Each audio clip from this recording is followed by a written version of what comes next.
Welcome to the African Weekly Roundup, a weekly program every Sunday here on HORUFADHI Media, where I discuss the latest news and events across the African continent. I'm Sultan Mohammed, your host and producer here on HORUFADHI Media. We hope you find this program very informative. Please like, share, and for similar content, do subscribe to HORUFADHI Media.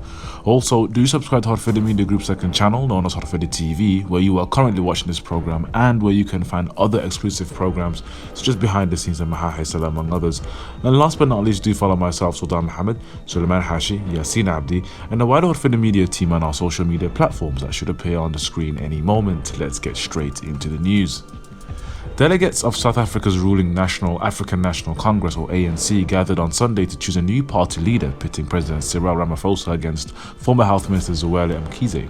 The winner, who will run for president under the ANC banner in elections in 2024, has been more or less guaranteed to become president in the 3 decades since Nelson Mandela ended white minority rule in the country.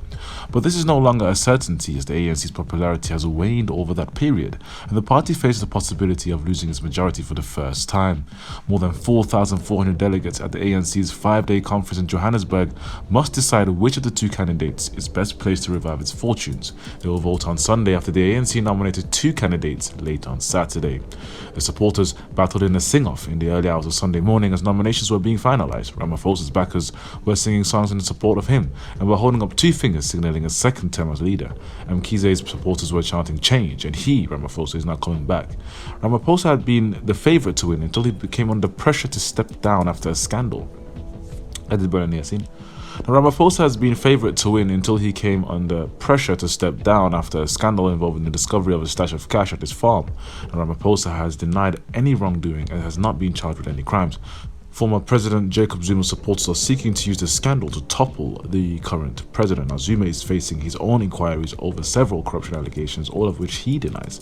Mkhize emerged as the most powerful politician from the Zuma bloc. Ramaphosa suspended him over corruption allegations into COVID-19 tenders last year, charges the ex-minister denies. Just 2 days ago, protesters disrupted the South African President Cyril Ramaphosa's speech at the ruling party conference with a barrage of songs and slogans on Friday, calling for him to quit after a scandal about the stash of cash. Now, just 2 days ago, a speech held by Cyril Ramaphosa at the ruling party conference was interrupted by a barrage of slogans and songs calling for him to quit over the scandal. Now, additionally, aside from the fact that Zuma supporters want to topple the current Ramaphosa, the former President Zuma has charged current president in a private prosecution, a move Ramaphosa rejects as an abuse of legal processes. This came as ruling African National Congress Party began its national elective conference on Friday to decide whether Ramaphosa will stand for president in South Africa's election in 2024. Now, Ramaphosa has led the ANC since he took over from Zuma in 2017. Now, over to Tunisia, where a parliamentary election kicked off on Saturday. The moderate Islamist Ennahda party and other opposition bodies have called for voters to reject the ballot, taking place 12 years to the day after the notorious vegetable seller set himself on fire in an act of protest that sparked the Arab Spring. The vote is being boycotted by opposition parties. Now, voters will be choosing members of parliament that opposition parties say have had powers largely undermined by a new constitution, which was approved in July referendum and backed by Said, the current president, in an effort to shift Tunisia back towards a presidential system. Now, Said, a former law lecturer who was a political independent when elected in president in 2019, suspended previous parliament last year, surrounding the legislature with tanks and assuming near total authority. Now, the president has presented his changes as necessary to save Tunisia from years of political paralysis and economic stagnation. And on Saturday morning, he urged voters to take part in the election. However, few Tunisians that media has spoken to over recent weeks have said they were interested to see the new parliament as irrelevant and the vote as a distraction from economic crisis wrecking their lives. With the main parties absent, a total of 1,058 candidates, only 120 are women and are all totally running for 161 seats. Now, according to the provincial turnout figures, it's 8.8% of Tunisians actually casted their ballot, which is below November's 9.8 inflation rate, underscoring the economic pressures that have left many Tunisians disillusioned with politics and infuriated with their leaders. The main opposition coalition, the Salvation Front, said the very low turnout meant Said had no legitimacy and should quit office, calling for massive protests and sit-ins. Another major party, the Free Constitutional Party, led by Abir Moussi, who is a supporter of former President Zain Al Abidine Ben Ali, called on President Said to step down. Protesters against Said have at times drawn more than 10,000 supporters, but have more often been in the hundreds, and opposition remains fragmented. Questions over legitimacy may become a problem for the president as his government wrestles with implementing unpopular economic reforms such as subsidy cuts to secure an international bailout of state finances. Now, the economy shrank more than 8% during the COVID-19 pandemic, and the recovery has been slow. Some basic foodstuffs and medicines have disappeared from shelves, and ever more Tunisians are braving the dangers of an illicit Mediterranean crossing to seek a new life in Europe. The political parties that dominated the previous parliament elected in 2019 with a turnout of about 40% have accused Said of a coup for his shutdown of parliament last year and say he's instituted the political parties that dominated the previous parliament elected in 2019 with a turnout of 40% have accused Said of a coup for his shutdown of parliament last year and say he has instituted a one-man rule. Under Said's new electoral law, which he passed by decree, political parties would have had a far smaller role in the election even if they had taken part. Party affiliation, which was not included on ballot papers next to the candidate names, for instance. The Electoral Commission head Farouk Bauskar, who announced the turnout figure, described it as modest but not shameful, ascribing it to the new voting system and a lack of paid election campaigning. Now, staying in Tunisia, the European Investment Bank, the lending arm of the European Union, has approved a €220 million loan for Tunisia, including €150 million in emergency support for food security, the Tunisian Ministry of Economy said on Sunday. Now, Tunisia is in a deep financial crisis, which has resulted in a shortage of many food commodities in recent weeks.